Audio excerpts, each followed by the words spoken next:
berangkat dari pendidikan Ahyar Anwar. Yang ngobrolnya seri santai, tapi hampir setiap kita bertemu, dia selalu menyebut satu nama filsuf. Contoh, saya menyampaikan kepada teman-teman yang menyaksikan ini, yang menyaksikan di Instagram, dan yang ini akan direkam dan diposting kembali di YouTube. YouTube, insya Allah, Kak. Pernahkah teman-teman mendengar sebuah nama bernama Arthur Schopenhauer? Seorang penyair yang mukanya murung terus, tidak pernah tertawa dan penuh dengan kesedihan. Kalau teman-teman belum pernah melihat itu, cobalah buka Google, cari bukunya. Itulah pola pendidikan Ahyar Anwar. Assalamualaikum warahmatullahi wabarakatuh. Selamat datang di acara Didaktif, diskusi daring interaktif yang diadakan oleh Perpustakaan Supiyati.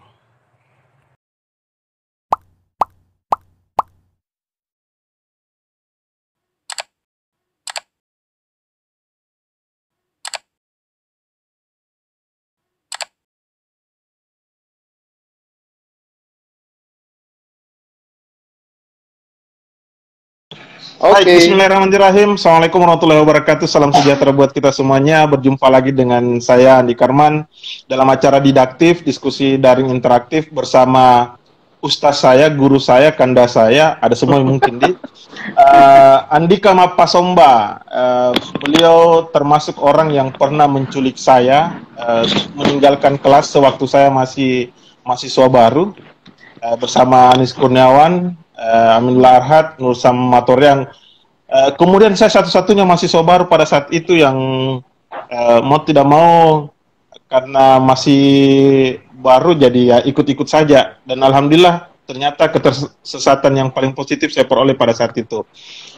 Dan hari ini saya undang beliau untuk berbicara tentang gerakan literasi sebagai pendidikan alternatif. Candika, saya mau tanya, sebenarnya konsep gerakan literasi dalam bentuk teknis itu bagaimana? Karena selama ini teman-teman banyak kewalahan dalam mendefinisikan dalam bentuk teknis yang dimaksud dengan gerakan literasi. Itu yang pertama. Yang kedua, yang menjadi pertanyaan selanjutnya adalah, apakah pendidikan kita hari ini terkesan gagal? Ya, kita sebutlah dengan istilah pendidikan kita gagal, sehingga mencoba untuk menghadirkan istilah gerakan literasi sebagai tawaran atau sebagai alternatif. Itu yang menjadi persoalan. Untuk bagian pertama ini saya mau meminta kepada Kandika, sehingga gerakan literasi tidak sekadar seremonial. Kan selama ini orang selalu mengklaim bahwa gerakan literasi ini banyak yang cenderung latah. Mengapa disebut latah? Karena ada wacana ini, akhirnya yang lain ikut juga, dan seterusnya.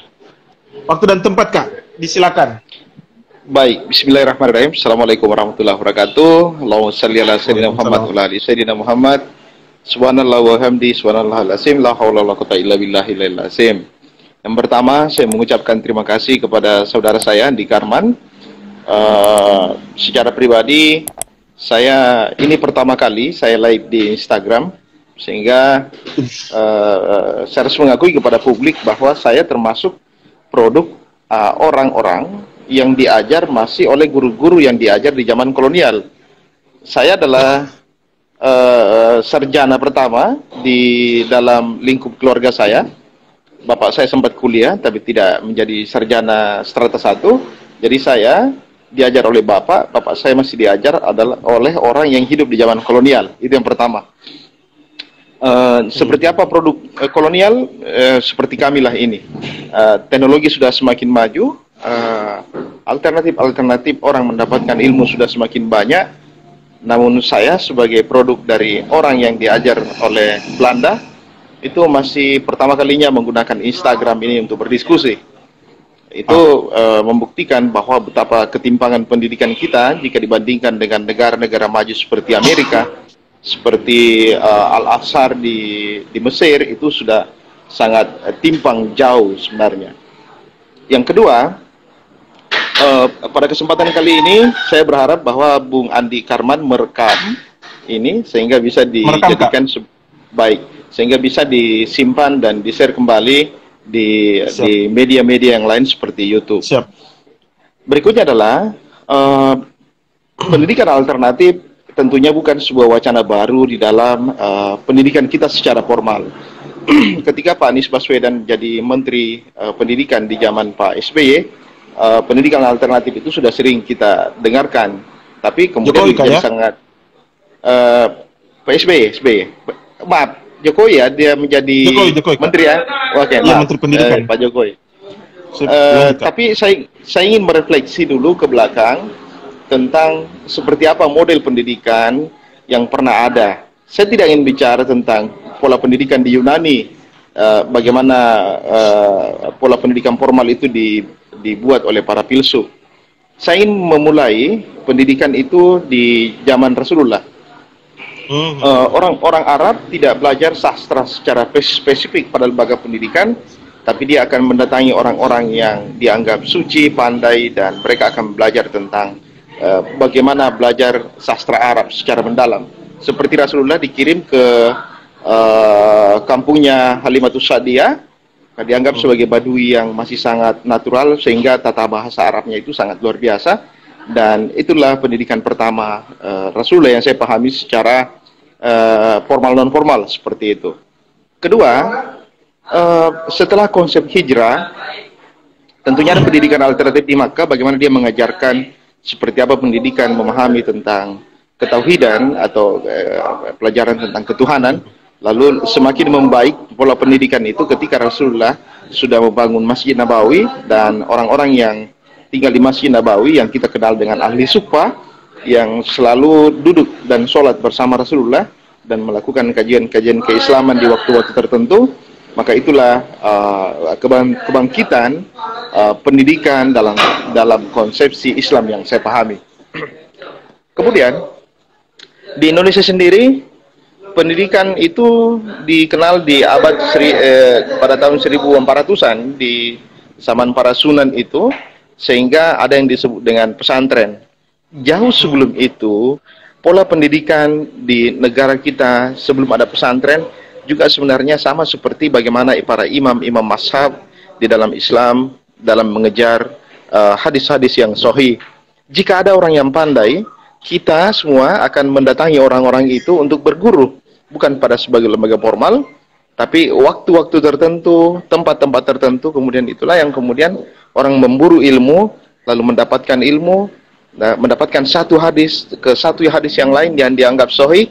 Seperti itulah perburuan dari Imam Syafi'i. Kemudian Imam Syafi'i juga punya guru, dan dia juga punya murid, dan dia meneruskan konsepsi halakah, konsepsi majelis, lalu diformalkan menjadi ada ijazah kemudian hari, kemudian ada value atau nilai uang dari ijazah yang bisa didapatkannya. Ketika ijazah selalu senada dengan uang, maka disitulah sebenarnya kerusakan pendidikan secara fundamental itu ada. Di zaman modern ini, sahabat-sahabat sekalian, kita mengetahui bahwa kampus-kampus atau sekolah-sekolah itu hanya menjadi sesuatu yang bersifat fabrikasi. Lembaga pendidikan hanya menelurkan produk yang namanya sarjana, alumni-alumni yang selalu berfokus pada satu tujuan, yakni sebagai robot industri, yaitu uang. Uang menjadi hal yang paling tren, dan sangat sedikit orang kemudian yang menjadikan nilai kemanusiaan sebagai pemburuan dari pendidikan sendiri. Bahkan kita telah menemukan juga banyak pesantren-pesantren yang kemudian yang harus bermetamorfosis, mengimbangi laju zaman, sehingga mereka menggabungkan antara ijazah, life skill, dan bagian dari industri, kalau saya tidak sebut industri robot yang bernama sarjana itu, untuk dipekerjakan untuk mendapatkan keuntungan-keuntungan dari kepala-kepala gurita kapital yang ada di dunia. Kemudian, sahabat-sahabat sekalian, seperti yang disampaikan Pak Andi Karman tadi, kegelisahannya soal gerakan literasi sebagai sebuah alternatif di dalam pendidikan formal kita di Indonesia.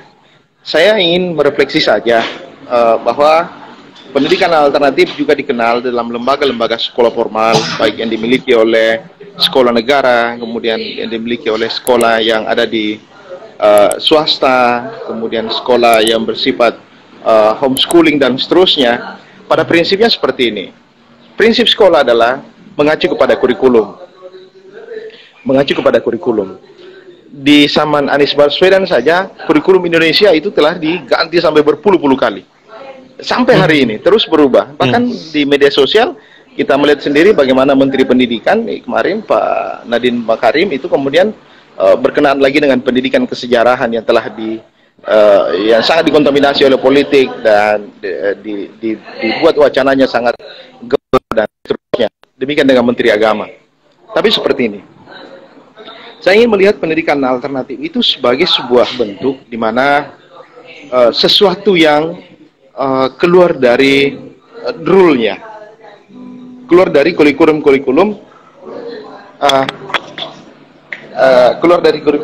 apa yang disebut dengan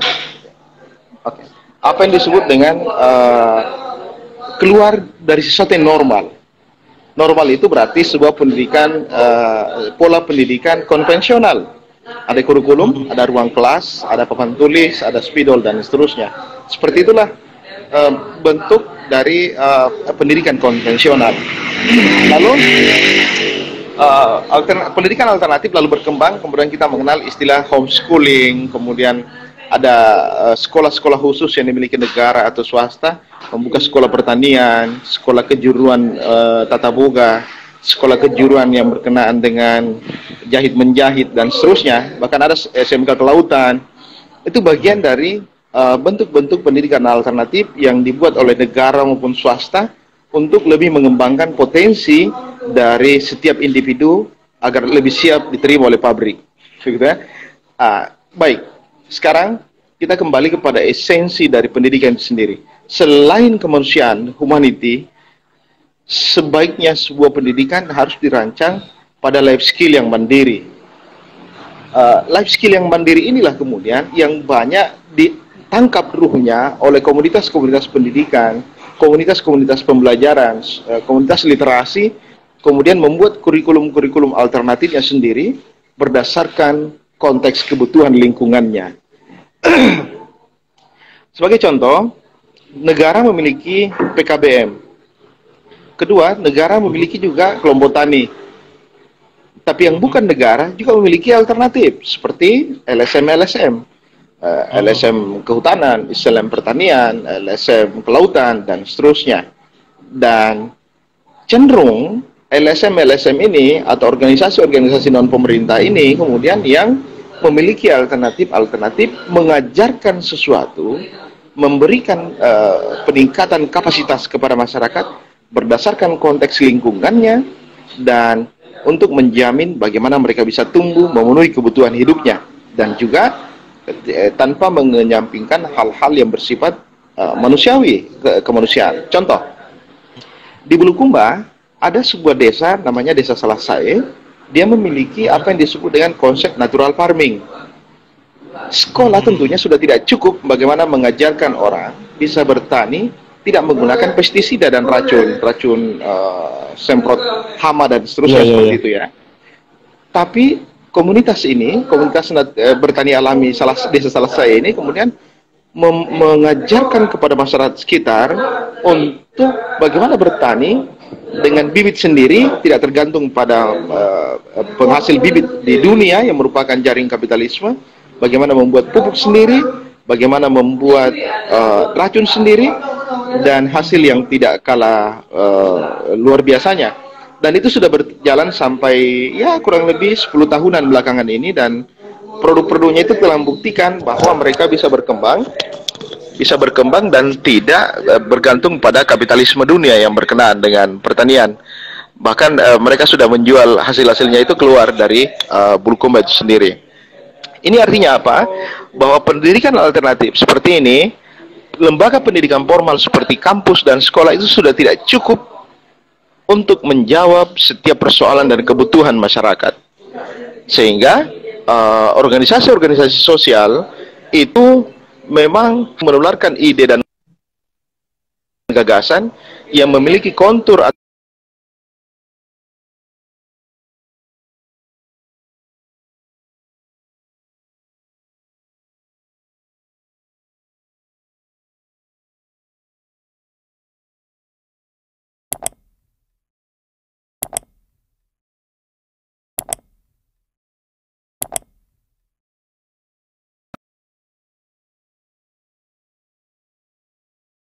orang-orang di Sulawesi Barat itu datang ke sana untuk belajar bagaimana merawat mangrove itu. Ini adalah pola-pola pendidikan alternatif yang didasarkan pada konteks kebutuhan masyarakatnya. Dan yang berkenaan dengan literasi tentunya, yang paling banyak dan sangat masif, saya sendiri bergabung pada sebuah kelompok besar di Indonesia, namanya Pustaka Bergerak Indonesia. Di Sulawesi Selatan saya punya kelompok namanya Rumah Forum Literasi Sulawesi Selatan. Kelompok ini itu membuat bentuk-bentuk ruang-ruang untuk mendapatkan ilmu secara alternatif non formal, bukan institusi pendidikan yang dikelola oleh negara. Kebanyakan kelompok-kelompok literasi yang berhasil itu adalah kelompok-kelompok yang membuat kurikulum-kurikulum kegiatan sendiri pada komunitas literasinya yang berbeda dengan komunitas literasi yang lain. Seperti ada di Tombolopao Goa, ada rumah koran. Dia fokus pada sayuran. Bagaimana masyarakat yang buta huruf diajarkan cara mencampur pupuk, memahami apa itu ingredients dan apa itu takaran misalnya. Itu bagian dari pendidikan literasi sebenarnya yang fokus dilakukan oleh komunitas rumah koran kepada petani. Dan tentunya itu bukan di lembaga formal.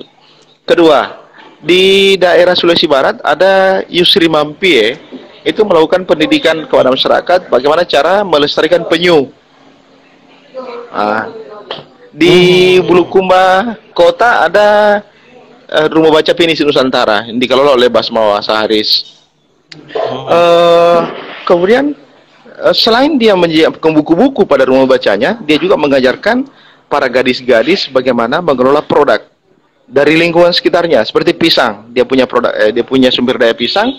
Dia lalu membuat bagaimana cara mengemas, membuat brand dan memasarkannya itu secara baik sehingga orang-orang yang bergabung dan belajar pada rumah baca literasinya itu bisa berdaya secara ekonomi.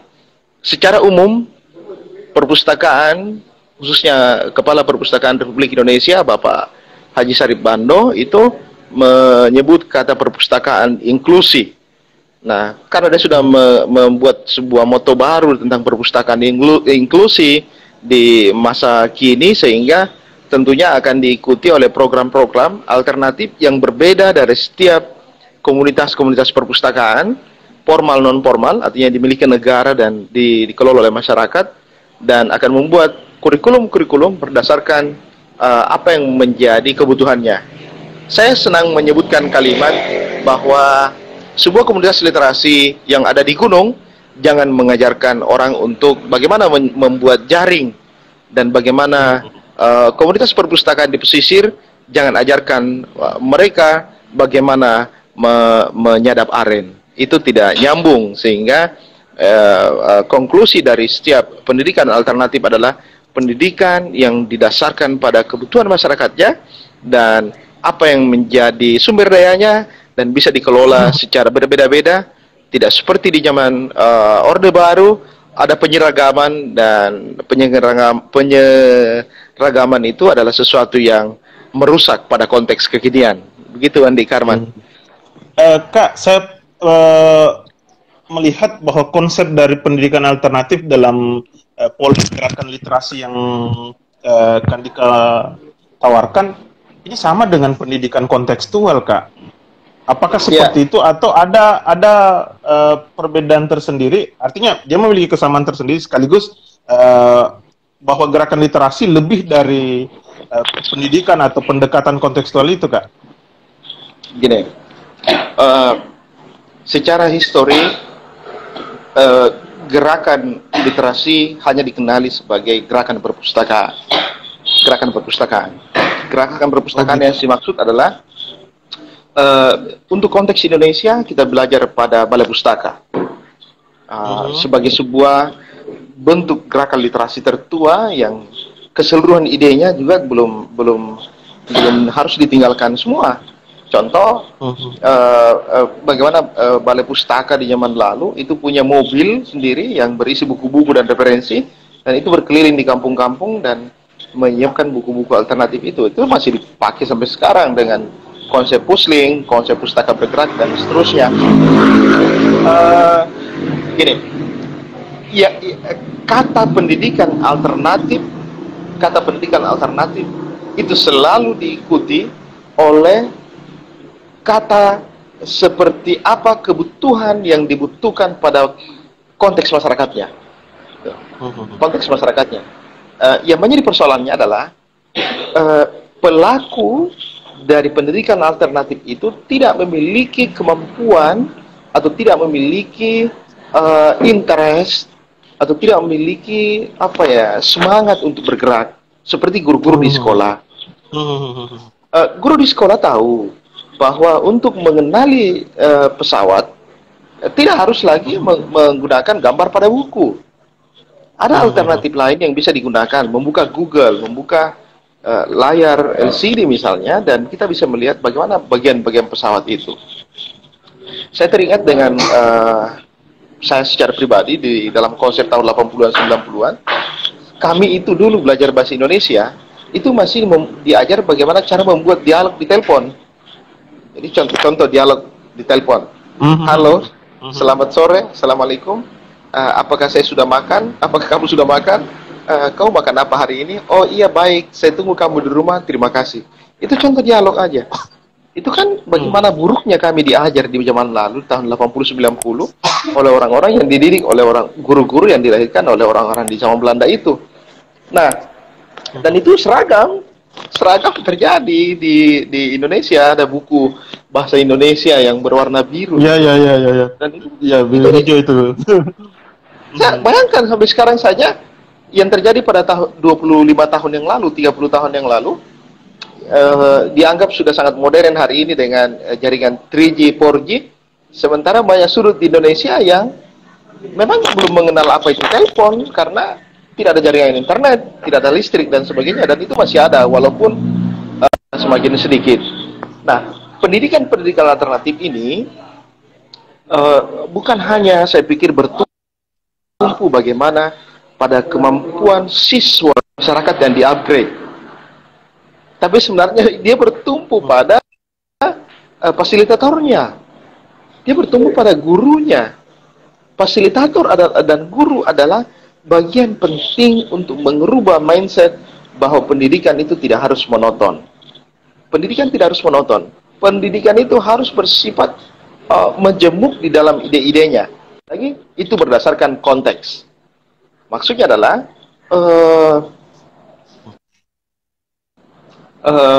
orang yang di Arab, ada orang berpikiran bahwa berpakaian sunnah itu adalah memakai gamis panjang, memakai surban. Nah, dalam konteks masyarakat gurun itu tepat, tapi dalam konteks masyarakat kutub utara tentunya memakai sorban, memakai gamis panjang itu penting untuk didiskusikan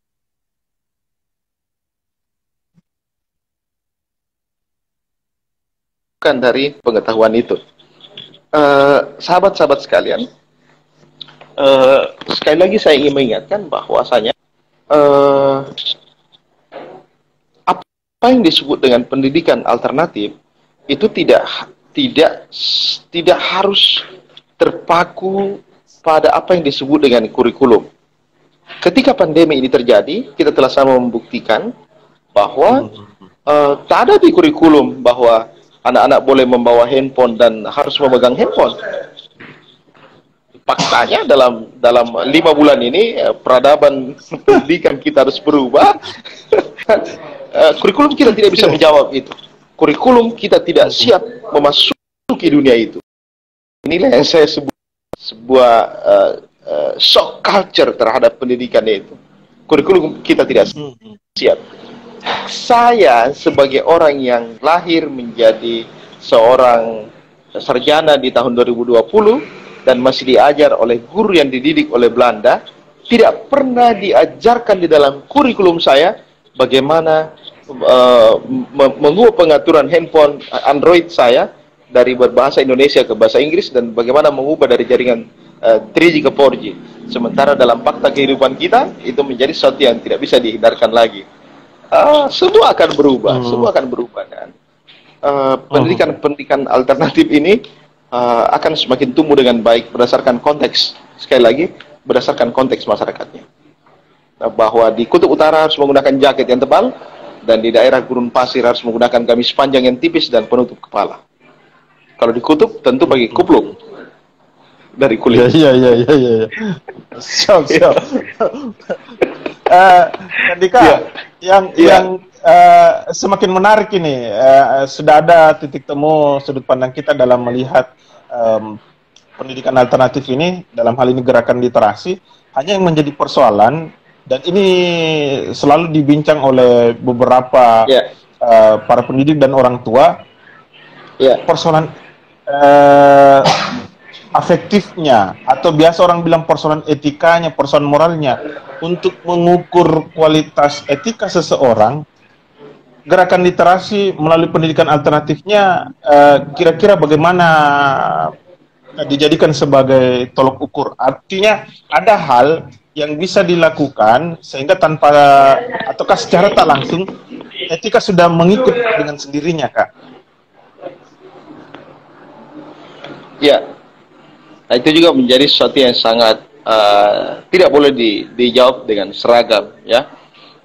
Begini, persoalan etik, saya ingin menjawabnya dengan sebuah analogi.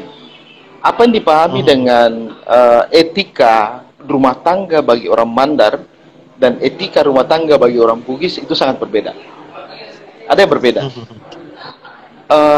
Ada satu kata yang sangat populer di Sulawesi Barat, namanya Sibali-Parri.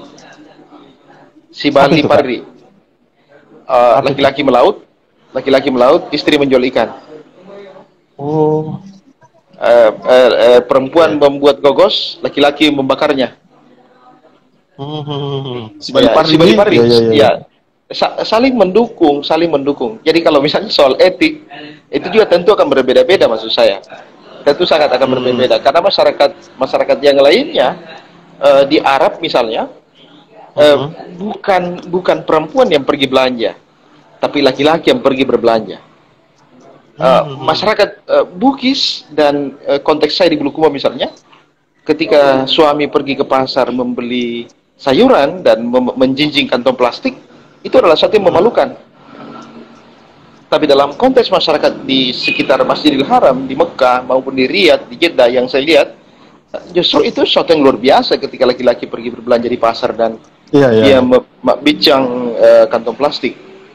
Jadi, kalau dalam konteks etika yang dimaksudkan oleh Andi Karman tadi dalam gerakan literasi itu, ya memang harus pada konteks masyarakatnya. Ketika saya berada di Kalimantan Utara itu berbeda lagi tentunya. Saat berada di Sulawesi Barat, Sulawesi Tenggara, dan Sulawesi Selatan, itu sangat berbeda-beda dari setiap. Jadi kembali pada konteksnya ya, dan titik inti dari gerakan literasi alternatif itu adalah ada pada penggiatnya, bukan pada objeknya. Bukan hanya pada objeknya. Objek hanya adalah bagian yang terpengaruhi dari siapa yang menjadi subjeknya. Contoh begini, di dalam konteks pesantren ada tokoh-tokoh ulama-ulama sendiri yang mempengaruhi seperti apa anak didiknya.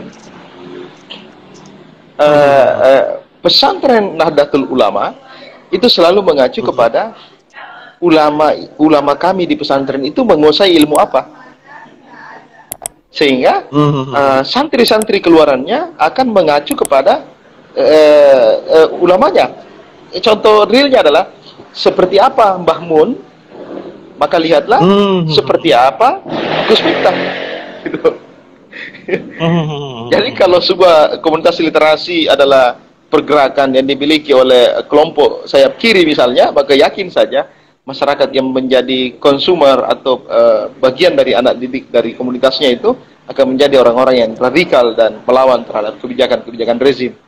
Itu tentu bukan sesuatu yang terlarang, tapi penting untuk memahami penting untuk memahami seperti apa konteks yang diinginkan masyarakat dalam perubahannya itu. Ya. Sip, sip, sip. Tapi begini, ikatan atau lingkaran terbesarnya adalah kita sepakat bahwa apapun bentuk pendidikan itu, apapun bentuk alternatif dari pendidikan itu, ada nilai yang mengikat kita secara keseluruhan. Nah, kalau itu di Indonesia, yang saya maksud. ya. Kalau di Indonesia disebut dengan Pancasila, dalam konteks Bugis Makassar adalah salah satu ruh dari pendidikan kita adalah Sirina Pace. Sirina Pace. Ya. Oke. Itu. Tapi Sirina Pace pun multi interpretatif lagi karena ada ini yang menjadi persoalan lagi teman-teman, betul itu Kak. Jadi bahkan konsep nikah apa ya istilahnya kawin lari ya, itu pun kemudian mulai ditanggalkan oleh beberapa anak muda hari ini dan itu dianggap biasa dan bukan hal yang tabu. Nah ini yang kemudian sempat kemarin juga Kak saya berdiskusi bahwa apa perbedaan atau diferensiasi kita konsep siriknya orang Sulawesi Selatan dengan orang Jepang misalnya. Kalau orang Sulawesi misalnya, saya teringat dengan almarhum Mansur Sema. Almarhum Mansur Sema pernah mendiferensiasikan dua budaya yang berbeda.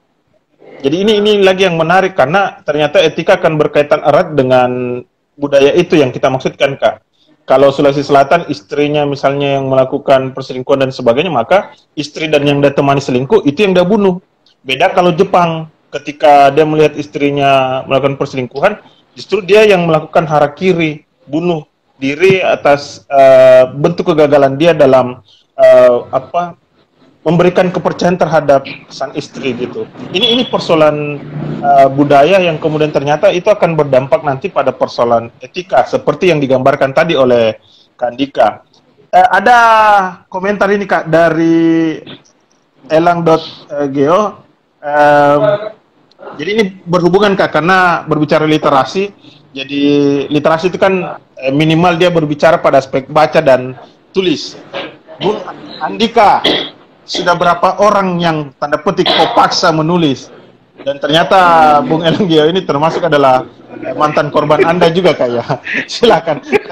Silakan berkomentar Kak. Nanti kita elaborasi lagi pada persoalan diskusi kita. Silakan Kak. Baik. Saya pribadi seperti Gus Miftah dan para pemikir-pemikir Indonesia lainnya itu punya acuan guru. Kalau Gus Miftah adalah Mbah Mun dan Hasyim Asy'ari, demikian juga dengan Gus Baha dengan Hasyim Asy'ari di NU.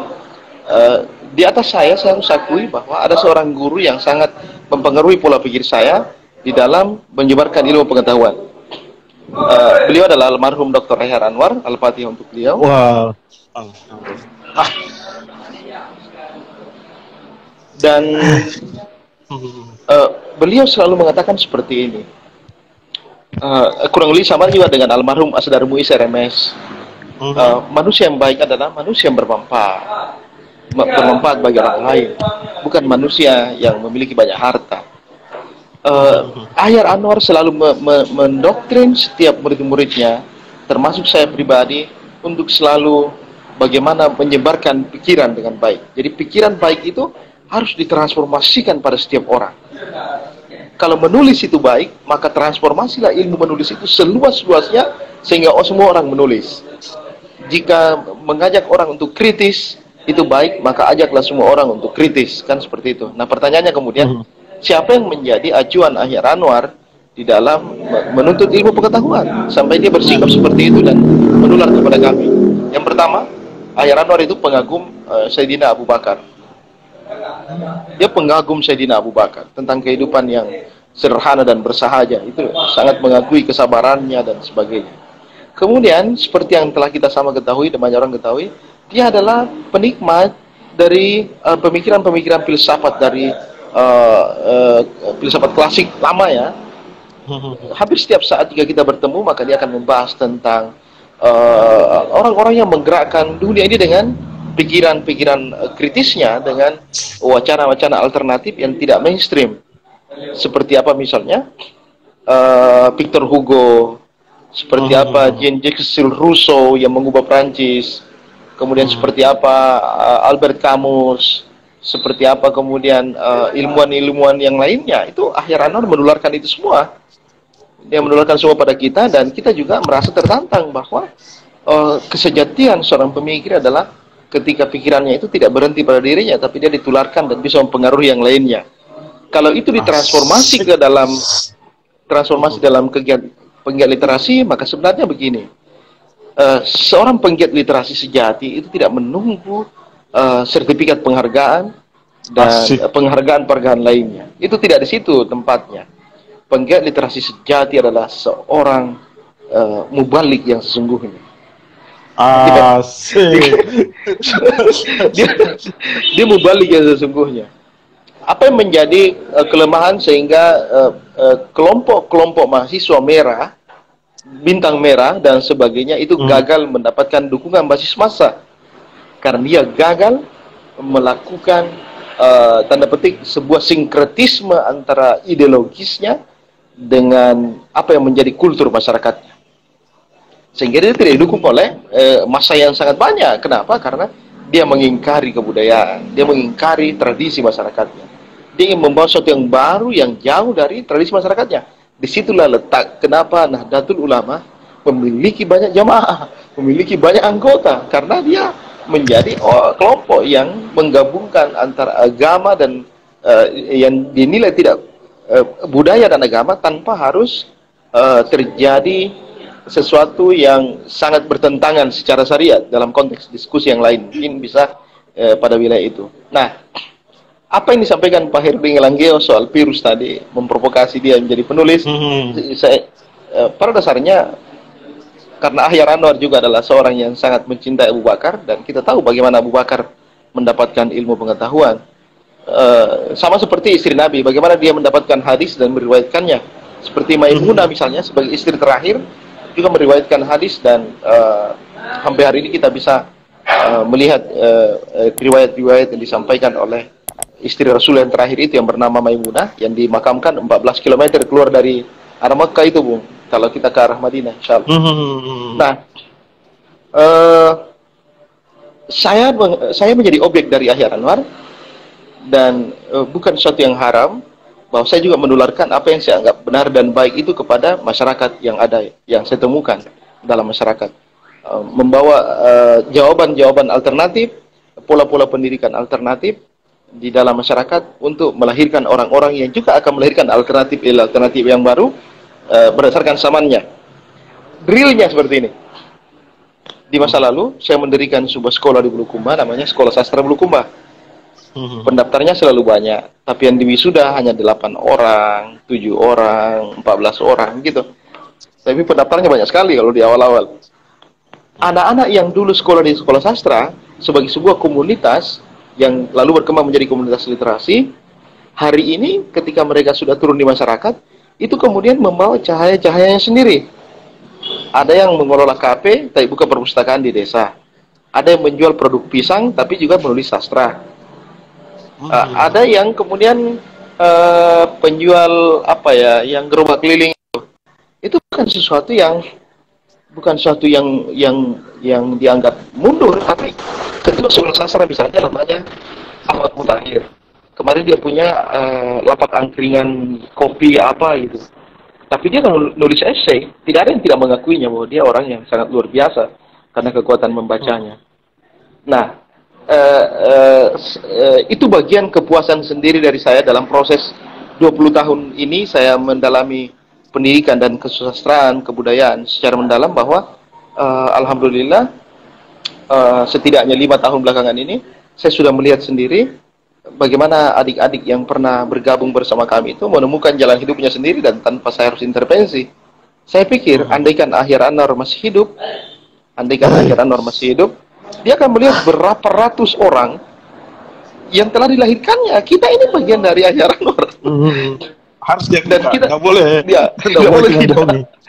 Dan bagaimana kita ini yang ratusan jumlahnya ini seperti Andi Karman yang selalu berpikir berbeda dari yang lain, Roni Salasa, Anis Kurniawan, itu sudah melahirkan ratusan lagi orang yang berbeda yang berangkat dari pendidikan Ahyar Anwar. yang ngobrolnya seri santai, tapi hampir setiap kita bertemu dia selalu menyebut satu nama filsuf. Contoh, saya menyampaikan kepada teman-teman yang menyaksikan ini, yang menyaksikan di Instagram dan yang ini akan direkam dan diposting kembali di YouTube. YouTube, insya Allah, Kak. Pernahkah teman-teman mendengar sebuah nama bernama Arthur Schopenhauer? Seorang penyair yang mukanya murung terus, tidak pernah tertawa dan penuh dengan kesedihan. Kalau teman-teman belum pernah melihat itu, cobalah buka Google, cari bukunya. Itulah pola pendidikan Ahyar Anwar. Setiap kita bertemu, dia akan menyebutkan satu nama. Dia akan menyebutkan satu nama dan kita akan sama-sama membuka di mana kita bisa mendapatkan referensi itu. Betul. Nah, itulah bagian sistem pendidikan alternatif yang diterapkan Ahyar Anwar, karena kebanyakan kita tidak hanya bersama di dalam kelas, tapi ada yang disebut dengan lingkaran persahabatannya. Lingkaran persahabatan Ahyar, itulah lingkaran literasi bagi dia, dan telah terbukti bahwa itu sangat bermanfaat. Karena terbukti dan bermanfaat, ya sudah sewajarnya lah kita juga sebagai masyarakat kritis menularkan apa yang telah kita dapatkan itu. Seperti Gus Miftah, seperti Gus Baha, yang menularkan pikiran-pikiran Mbah Mun, pikiran-pikiran Gus Dur, pikiran-pikiran Hasyim Asy'ari, dan lainnya. Demikian teman-teman di Muhammadiyah, seperti apa Kiai Haji Ahmad Dahlan menjaga sunnah-sunnah yang dipahaminya, dan itu dijaga kesuciannya dan diyakini oleh dan dilaksanakan oleh masyarakat Muhammadiyah. Bung Andi. Elanggeo, Mawar dan Penjara, carilah bukunya, yakinlah kau butuh kopi untuk menuntaskannya. Ini karyanya, termasuk karya yang S itu sampai sekarang saya membutuhkan itu dan belum ada di tangan saya, Kak. Baik.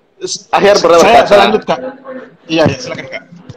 Ahyar berkata begini, coba kau terbitkan bukumu di 10 eksemplar saja. Terbitkan 10 eksemplar, lalu katakan pada dunia bahwa saya jual buku 10 eksemplar saja pada cetakan ini. Lalu orang bertanya, apakah masih bisa didapatkan? Maka jawabannya, sudah habis. Karena bukankah hanya karya yang sudah habis itu yang tidak bisa kenapa sesuatu dicari? Yang dicari. Saya menantang pada semua teman-teman yang mendengarkan nama Ahyar Anwar, coba cari buku, judulnya Menidurkan Cinta. Maka kau tidak akan pernah menemukannya.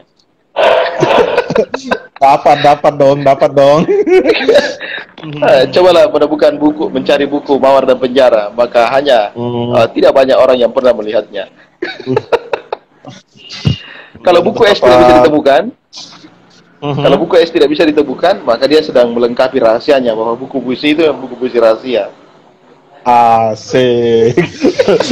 Ini kayak promosi tapi menyakitkan gitu. Ya, dan tidak beredar, sudah habis. Siap. Sayang, tadi ada kemenarikan dari diskursus kita hari ini, Kak. Kak Andika memulai dengan cerita kenabian. Kemudian yang kedua, substansi pendidikan berbicara tentang manusia. Saya menyebutnya dia nuansa humanistik, dan pun kita tidak lepas dari konsep alam seperti penggambarannya.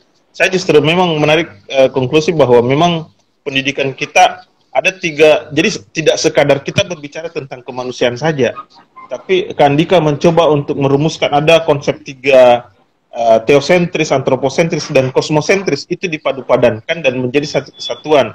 Ini konsep gerakan literasi yang tidak lepas dari konteksnya.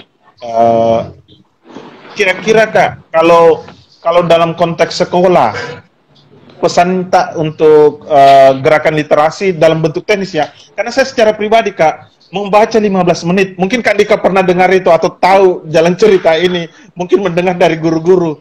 Apakah itu kondusif? Atau setidaknya bahwa kadang memaksa itu diperlukan untuk bisa memberikan setidaknya melekat sedikit lah, atau memang tidak konstruktif, kita sebutnya tidak konstruktif, yang akhirnya tidak menghasilkan generasi produktif dengan konsep membaca 15 menit itu, Kak, karena atas nama literasi lah. Ya, silakan, Kak. Ya, di tahun 2016 saya melakukan perjalanan ke sebuah pulau di Tarakan di Kalimantan Utara.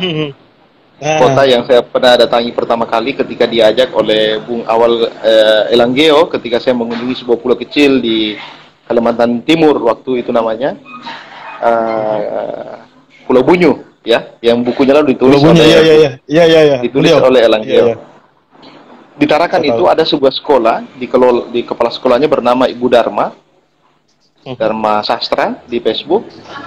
Dia menggerakkan apa yang disebut dengan gerakan literasi sekolah. Tahun berikutnya saya menemukan foto bahwa Ibu Dharma Sastra itu masuk dalam 10 salah satu dari 10 bentuk gerakan literasi sekolah di Indonesia, lalu diundang ke kementerian mendapatkan penghargaan. Nah, sahabat sekalian, sampai hari ini saya terus mengamati, melihat, mencermati apa yang dilakukan oleh Ibu Dharma ini tentang gerakan literasi sekolah. Hampir semua sudut di sekolahnya itu adalah bagian dari literasi. Teras-teras sekolah, pohon-pohon di sekolah, kantin di sekolah, dinding-dinding sekolah, pintu sekolah, keseluruhannya itu bagian dari format literasi. Ada not-not di sana yang diganti secara berkala. Ada kantong-kantong buku pada setiap pintu kelas, di mana orang bisa berdonasi buku, orang tua siswa bisa menyumbang buku ke sekolah dan disimpan di pintu kelas. Kemudian ada gazebo-gazebo di bawah pohon. Seluruhnya hampir dikatakan bahwa sekolah itu menggairahkan buku bagi setiap siswa. Penjaga perpustakaannya itu adalah siswa-siswa sendiri. Guru hanya mengarahkan, tapi ada setiap hari petugas perpustakaan itu bukan guru. Petugas perpustakaan yang menjaga itu anak-anak SD itu yang dibuat secara bergantian.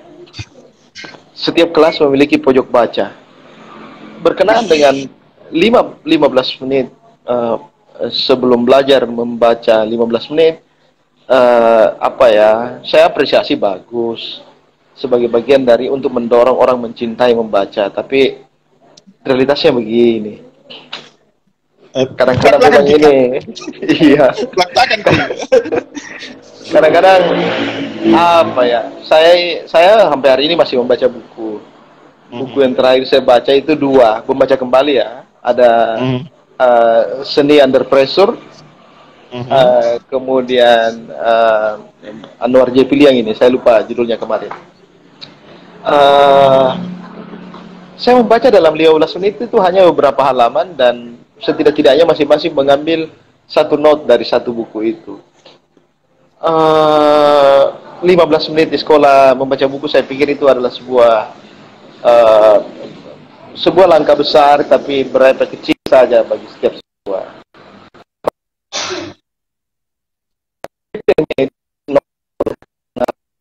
Itu tidak bisa mendapatkan begitu banyak hal.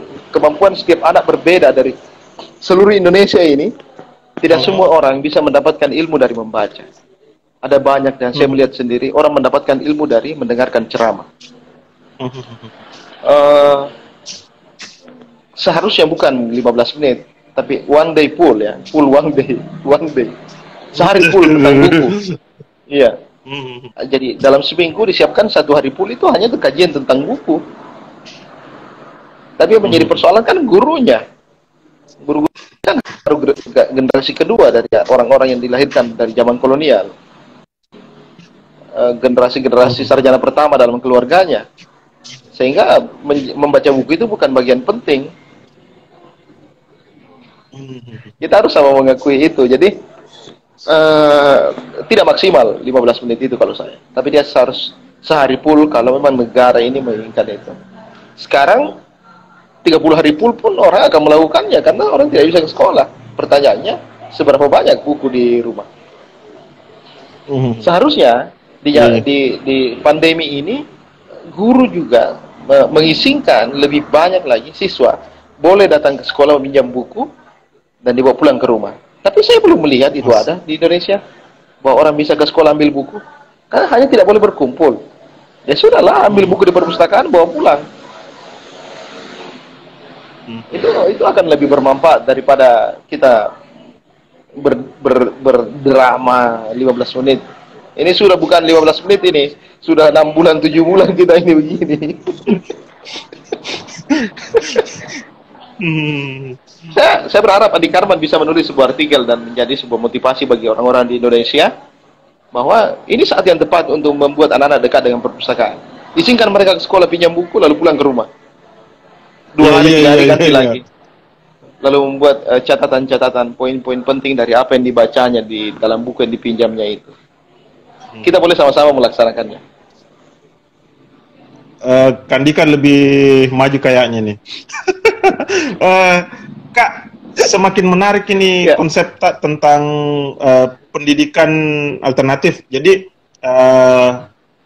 saya butuh konsep, artinya kita butuh konsep kritis dari peserta didik. Dalam hal ini siswa misalnya, karena kita berbicara konteks sekolah. Apakah memang hari ini peserta didik cenderung, tanda petik kita sebut gagal karena pengaruh media sosial yang kita sebutlah game misalnya, atau permainan yang dalam bentuk dari apa namanya, dari gawai itu ponsel yang kemudian luar biasa minta ampun, sehingga saya mengklaim bahwa butuh satu alternatif pendidikan, pendidikan alternatif yang kalau dulu kan kita bermain konsep sosial misalnya, Kak. Konsep sosial itu secara tidak langsung permainan kita itu mengajarkan sangat lekat, tapi hari ini memang betul bahwa seperti istilah yang kita gunakan tadi, istilah kapitalisme misalnya, yang cenderung membentuk generasi hari ini sangat individual, hanya fokus pada gawainya atau ponselnya, lupa orang di sekitarnya. Apakah memang pendidikan alternatif punya gagasan tersendiri dalam hal ini gerakan literasi? Ya, silakan. Terima kasih pertanyaannya. Saya ingin menjawab itu dengan sebuah analogi yang lagi seperti ini. Negara ini tidak pernah belajar pada persoalan-persoalan besar. Negara ini masyarakatnya itu hanya belajar bagaimana menghadapi pilkada setiap 5 tahun, mempersiapkan diri, melakukan pendekatan lagi, memberikan lagi sumbangan, turun membuat lagi pelatihan. Tapi begitu pilkada masih jauh, mereka akan alon kelakon, pergi dulu liburan, nanti mendekat lagi baru mereka berkegiatan sosial. Itu analogi pertama. Analogi kedua adalah kadang-kadang saya prihatin dengan bangsa ini. Kita tidak pernah belajar pada setiap bencana yang terjadi. Yang saya maksudkan adalah bagaimana setiap terjadi bencana alam, taruhlah Masamba misalnya, atau di Palu misalnya. Begitu bencana alam terjadi, yang turun melakukan pendidikan alternatif, itu bukan negara, itu relawan-relawan yang buka kelas-kelas sosial. Itu menandakan bahwa kurikulum kita tidak dirancang untuk pro terhadap bencana. Iya. Terus dia seperti kurikulum pemadam. Ada kebakaran, siram. Siram ini hanya terjadi ketika ada kebakaran. Tapi bagaimana jika terjadi dengan seperti di Masamba misalnya? Ada kehancuran sekolah. Ada kepanikan massa. Pertanyaannya, apa konsep yang secara paten yang telah disiapkan bahwa ketika terjadi banjir di daerah A, terjadi tanah longsor di daerah B, dengan skala masyarakat yang luas seperti di bagian C, apa yang mapan gitu yang dilakukan oleh negara? Mungkin saya kurang membaca, tapi faktanya di lapangan selalu saja mahasiswa dari Unhas turun mengajar, mahasiswa dari UNM turun mengajar. Seharusnya kan sudah ada yang disiapkan oleh negara kita ini sendiri, di tingkat kabupaten atau tingkat provinsi misalnya, bahwa ada guru-guru alternatif yang memang disiapkan begitu terjadi bencana, mereka dikirim untuk mendirikan sekolah untuk melanjutkan pendidikan anak-anak. Sampai sekarang itu tidak ada itu. Sepanjang saya membaca itu tidak ada yang paten, tidak ada. Selalu direkrut relawan. Sekolah ini hancur dalam skala 2 kecamatan 1 kabupaten, maka direkrut relawan untuk mengajar di kelas banjir. Merekrut relawan itu menandakan bahwa negara ini tidak siap menghadapi itu. Berarti ada ada persoalan krusial di dalam kenegaraan kita, di dalam menyiapkan hal-hal yang berkenaan dengan hal-hal yang vital seperti yang tadi. Nah, di Indonesia hampir terjadi setiap saat bencana itu, dan relawan-relawan selalu dikirim ke sana. Kenapa tidak negara kita ini, Badan Penanggulangan Bencana ini, itu memang menyiapkan guru-guru yang direkrut dari anak-anak bangsa ini yang mau mengabdi. Terjadi banjir bandang di daerah C, maka negara sudah siap, sisa mengirim guru dan tenda saja. Kalau setiap sekolah bubar, sekolah hancur, dikirim tenda sosial, dikirim tenda tentara. Tentara mengajar. Itu kan mengerikan itu. Negara ini tidak siap. Itu jawaban saya untuk Pak Andi Karman yang berkenaan dengan alternatif ini, dan penting untuk kita pikirkan bersama bahwa negara ini harus menyiapkan itu jauh sebelum terjadi. Kurikulum kita harus penuh dengan itu semua.